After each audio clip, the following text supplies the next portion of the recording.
আসসালামু আলাইকুম। আজকে আপনাদের সাথে শেয়ার করব বাংলাদেশি চাইনিজ রেস্টুরেন্ট স্টাইলে চিকেন ফ্রাইয়ের রেসিপি।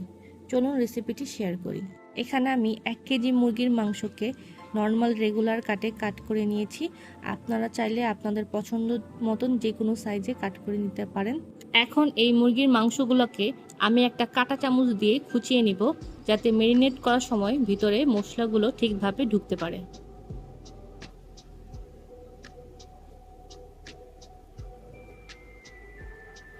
এখন সবগুলো মাংসকে ম্যারিনেট করে নিব। এই জন্য প্রথমেই দিয়ে দিব হাফ টেবিল চামচ আদা বাটা, দিয়ে দিব হাফ টেবিল চামচ রসুন বাটা, এখন দিয়ে দিব 1 চা চামচ লাল মরিচের গুঁড়ো, দিয়ে দিব 1 চা চামচ জিরার গুঁড়ো,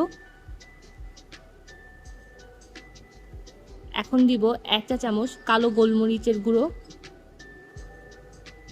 1 চা চামচ লবণ, দিয়ে দিব 1 টেবিল চামচ টমেটো সস, 1 টেবিল চামচ light soya sauce, half table চামচ ভিনেগার,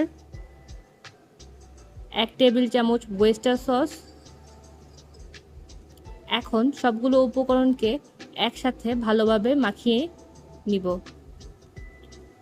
তারপর আমি এটাকে 1 ঘন্টার জন্য রেস্টে রেখে দিব। ফিরে আসলাম 1 ঘন্টার পর। এখন আমি দিয়ে দিব হাফ কাপ কর্নফ্লাওয়ার, দিয়ে দিব 1/4 কাপ ময়দা, দিয়ে দিব সামান্য লবণ। সবগুলো মিশ্রণ ভালোভাবে একসাথে মাখানোর জন্য দিয়ে দিব একটি ডিম। এখানে আমি ময়দার তুলনায় কর্নফ্লাওয়ারের পরিমাণ বেশি নিয়েছি, কারণ যাতে ভাজার পরেও এটা বেশি সময় পর্যন্ত ক্রিস্পি থাকে। মিশ্রণগুলো মাখানোর সময় আমাদের খেয়াল রাখতে হবে ময়দা ও কর্নফ্লাওয়ারের পরিমাণটা যেন ভারী না হয়ে যায়, একটু সফট যেন থাকে।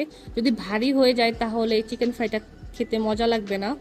তাই মাখানোর সময় আপনারা খেয়াল রাখবেন। যদি মোটা হয়ে যায় তাহলে একটু সামান্য পানি দিয়ে নেবেন। এখন আমি ভালোভাবে মাখিয়ে চলে যাব এই চিকেন ফ্রাইগুলোকে ভাজতে। এখন আমি একটা প্যানে পর্যাপ্ত পরিমাণে তেল দিয়ে নিব।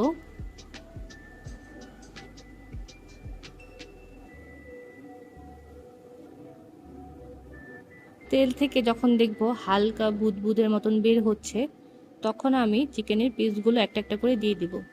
চিকেন ফ্রাই ভাজার সময় তেল আপনারা অতিরিক্ত গরম করে চিকেনের পিসগুলো দিবেন না, এরকম হালকা বুদবুদের সময় দিয়ে দিবেন।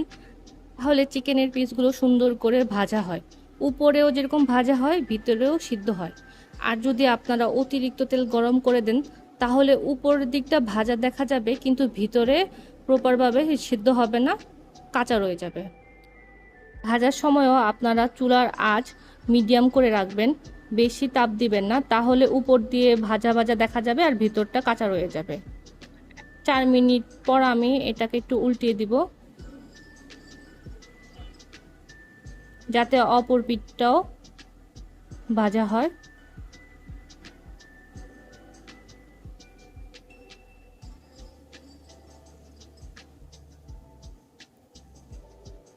এরকম করে আমি ওই পাটটাও 4 মিনিট মতন ভেজে আবার একটু উল্টিয়ে পর্যাপ্ত আমার পছন্দ মতন যে কালারটা চাবো সেই কালারটা আনার পর আমি এটাকে উঠিয়ে নিব।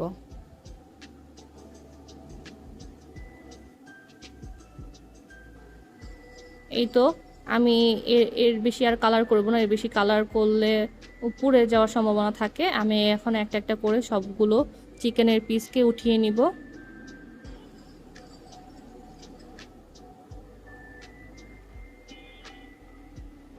তারপর বাকি পিসগুলো আমি ভেজে নিব।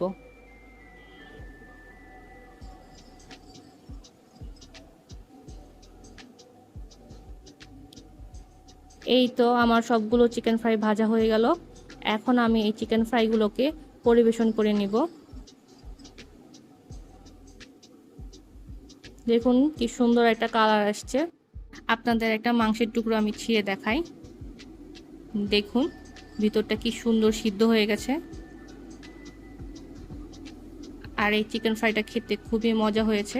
আপনারাও বাসায় একবার হলেও বানিয়ে দেখবেন এবং পরিবারের সাথে শেয়ার করবেন। আমিও আমার পরিবারের সবার সাথে শেয়ার করছি। Thank you for watching.